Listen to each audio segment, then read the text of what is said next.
No Marner, no McCabe, no Giordano. By the way, the Leafs have now rested every single one of the 9 defensemen on their roster since the trade deadline. And I was almost like in stitches laughing seeing Connor Timmins out there for the first time since February 24th. And what was it, like the first shift? Tough pass to Sam Lafferty. Ollie Mata, a defenseman, comes the other way on a partial breakaway and snipes, and it's 1-0 Detroit just like that.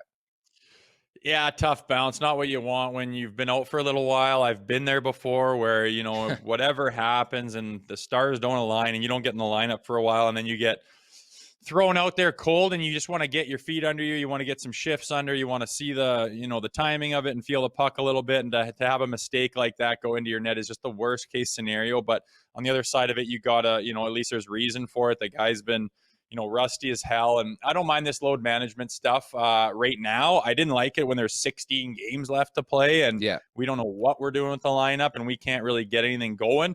Now, you got the last week or two of the season here. You're going to start plucking guys out and doing a little rotation and just getting the percentages of how much effort they're expending and energy and the chances of injury just start to go down and kind of manage that a little bit, how much load you're putting on these guys. And I'm totally fine with it. And on the other side of things, you get other guys to jump up and, be able to touch the ice a little bit more in the NHL. Yeah. You get to see what you have. If shit hits the fan in the playoffs, you get to see where everyone's head's at as far as down the pipeline and throughout your depth. So I got no problem with it at all. I don't like to see Sammy get thrown in there back to back, thrown to the wolves like he was, and it didn't go well, obviously. But some of those things you can't control are what you're trying to prevent by doing this load management thing. And at this point in the season, I think is the time to do that. Yes. We even saw my Paisan Nick Abruzzese play his season debut last night, pick up an assist in that game, redeems Zahorna, of course, who they got in the Dryden Hunt deal at the deadline.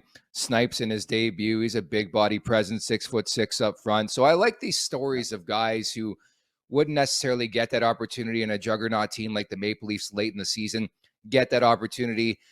With all that in mind, I think down the stretch, you mentioned it, about 6 games remaining in this regular season.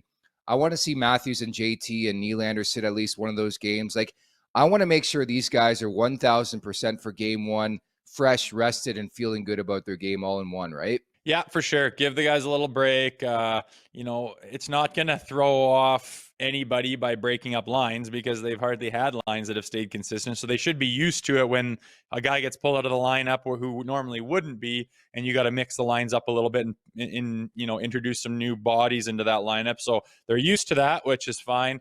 And it's a nice time of year where, some guys can step up, like you were talking about your boy, to go in there and get a goal and chip in. It's guys where guys can make themselves contracts for the next year. On Thursday, we're going to have a guest on, Tim Stapleton. Some people might remember that name.